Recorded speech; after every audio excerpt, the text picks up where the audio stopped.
Hello, welcome back to SANGEN Radio. We have a realistic DX-440, voice of the world. We're having problem issues right here. I think this thing has been dropped many times. So this is probably made in real pre-1990s, 93, 94-ish. And we've had a few of these before in the past, and this has to be diagnosed. So we're going to have to tear her open and see what we can come up with. We got no power, so stand by. Okay, got the cover taken off. Clearly you can see it's been dropped. It's got to be plastic's got to go back in there. I got to mend it together. I got it here someplace. Here it is. The piece goes into the battery tray. Anyways, we lifted up this this board right here.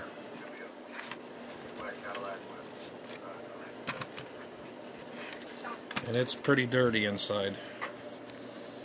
And this is the main VFO knob. You lift this up. Underneath there, the power section's down there somewhere. I bet you 10 out of 1.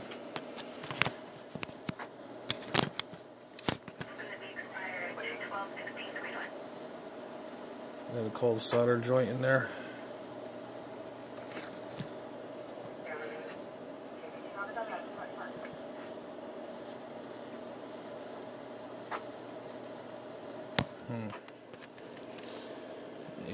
Yeah, I want to take this thing up all the way. This is the, I think this is the main board.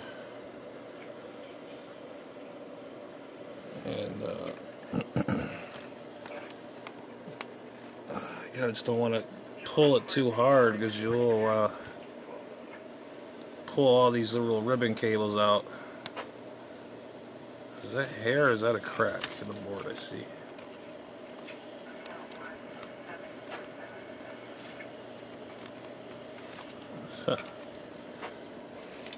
Well, we're going to have to diagnose.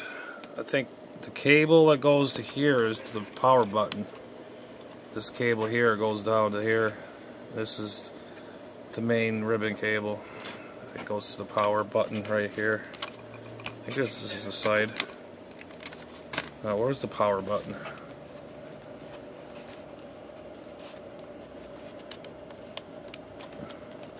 Standby one. Okay, this is the power button section right here. Get a little focus action here if we get this thing to go.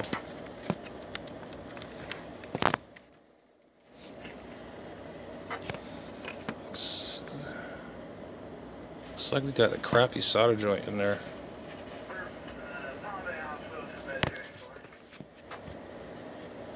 Somewhere in here. Can't see it on this, but I can see it with the naked eye.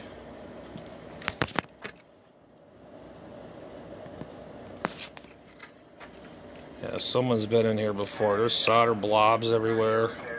This thing is just, so you can tell the cover has fingerprints and stuff on it. Somebody's been in here before. And they probably had the same problem like I'm having right now with a power issue. And I can almost guarantee it's that ribbon cable. Somewhere right around in here is the switch. It goes on and off. It's on the bottom right here. Yep. So we're gonna do the right thing and check for cold solder joints and see what happens.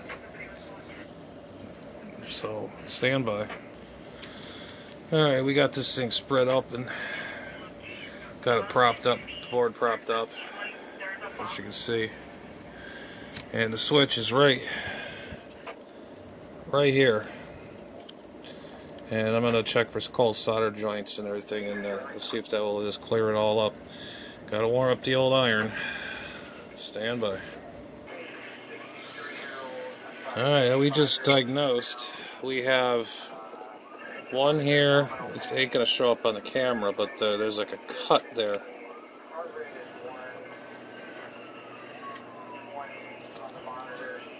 So I can get at it. Yeah, you can see a cut in the board somewhere right around in here. Right there.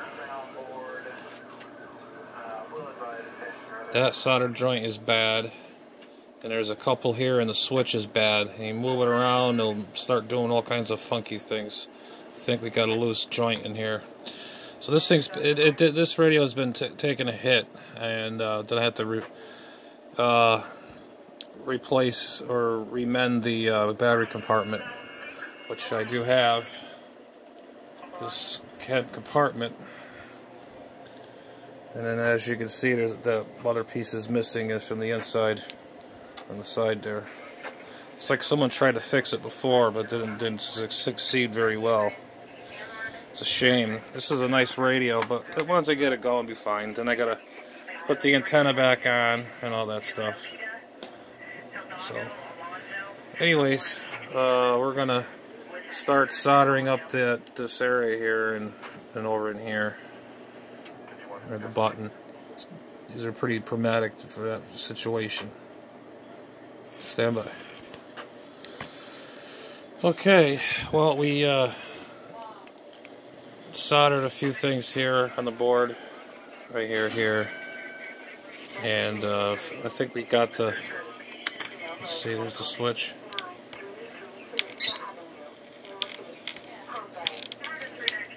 It was working. Maybe it's unplugged.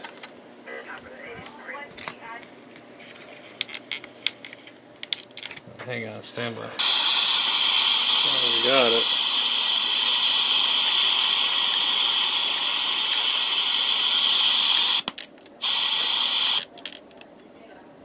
Turn it back on.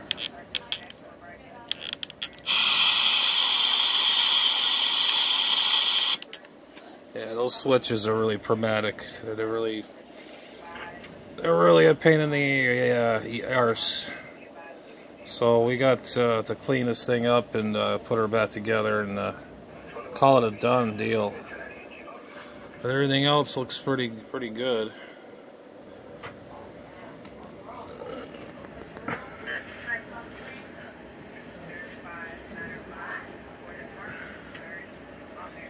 The ribbon cables look pretty good. These other wires look pretty good. Alright, well, stand by. Man, this is a real easy fix. But I still have to mend some plastics together for the battery tray and whatnot.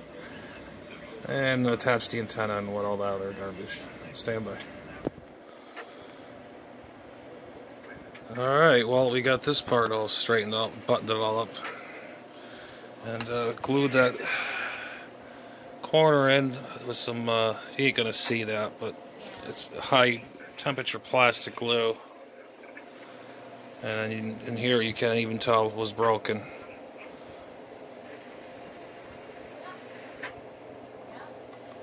It's just a little, well, you're gonna see it anyway, the cover goes over it. But we're getting the wires all straightened out here. So somebody that did work on this before me did a crappy job about putting the wires back together. Ribbon cables are all dangling around. Got that all straightened out. Check. Anyways, we got the board in. This is the IF board, I believe. And then that's the oscillator coil, I believe. But she does turn on and off, so that's a good sign.